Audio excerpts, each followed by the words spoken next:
Hey everyone, and welcome. Today we're going to dive into a really powerful framework for unlocking your true potential, and it all comes from the incredible wisdom of Bob Proctor's The Art of Living. Think of this as your 5-minute guide to becoming the architect of your own life. So let me just start by asking you a question. Seriously, take a second and think about it. What would you actually do if you knew for a fact that you could not fail? This question, it's really the heart of everything we're talking about today. It's all about looking past those limits we put on ourselves and just imagining what's really, truly possible. Our guide on this little journey is the legend himself, Bob Proctor. He was a master in personal development who taught that every single one of us has the power to shape our own reality. And he gave us a roadmap to do it. As you can see, it's a series of 5 essential keys, and we're about to break them all down. So this brings us to the main event, this idea of the power within.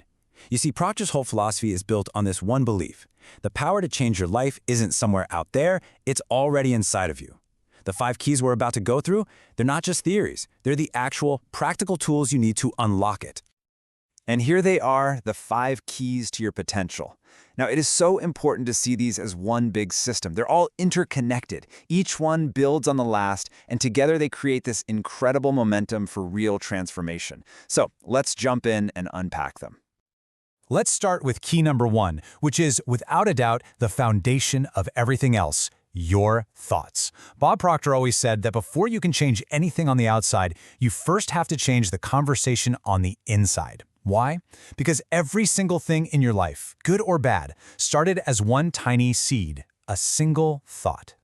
Proctor had such a brilliant way of explaining this. He'd say, imagine your mind is a fertile garden. Every single thought you have is a seed. So if you're planting seeds of doubt and fear, well, you know what you're going to harvest.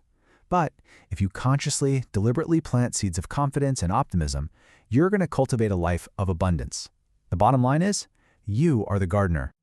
So this really puts a choice right in front of us, doesn't it? A choice we have to make every single moment.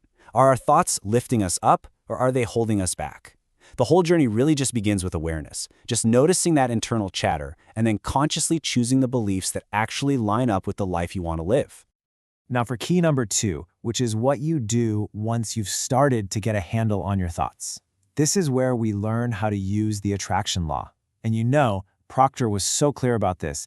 This isn't magic, it's not wishful thinking. He saw it as a universal principle, as real and consistent as gravity. The main idea here is super simple. Like attracts like. That's it. This just means the energy we send out into the world through our thoughts and our feelings, it acts like a magnet. So if you're constantly focused on what you're lacking, you're just going to attract more of that. But if you align your energy with what you want, you start to draw the people, the opportunities, and the resources you need right to you. And this right here is the part that so many people miss. It's not about just sitting on the couch wishing for $1 million. No way. It's an active process. You actually have to feel the emotions of already having what you want. This act of deliberate creation sends this powerful signal out that says, hey, I'm ready to receive this. Okay, so our thoughts are aligned, our energy is focused, what's missing? That brings us to the absolutely critical 3rd key, inspired action. Look, you can have the most positive thoughts in the entire world, but they're just the blueprint. Inspired action is the engine that actually builds the life you're picturing. Without it, everything else is just, well, potential. Setting goals, that's like charting your course. It gives you the map, but inspired action is the fuel. It's not about waiting around for the perfect time because that never comes. It's about taking that very first step to ignite the journey, and then the next, and the next. When you track your progress and stay consistent, you build this momentum that makes the impossible start to feel inevitable. This leads us right into key number 4, your mindset. Okay, think of it like this. If your conscious thoughts are the commands you type into a computer, your subconscious mind is the deep-level operating system. And what Proctor taught is that for real, lasting change, you have to reprogram that system for success. It's kind of like upgrading an old buggy OS to one that runs perfectly and supports your goals automatically. And Proctor gives us 3 powerful daily practices to do exactly that. Gratitude literally trains your brain to see all the abundance that's already around you. Affirmations, when you repeat them, create new pathways in your mind for success. And visualization, that lets your subconscious mind experience success before it even happens, turning it into a magnet for new opportunities. All right, and finally, we've arrived at key number 5, your influences. And this one is a big deal because it's all about the world outside of your own head. Proctor famously said that you can't outgrow your environment. If everything around you is pulling you down, all that inner work you're doing is just going to be a constant uphill battle. That's why you have to consciously curate it. You got to seek out mentors who can help you get there faster. Find a community, your tribe, of like-minded people who will support you and hold you accountable. And you have to be relentless about what you feed your mind, the books, the talks, the media.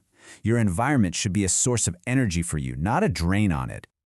So let's wrap this all up.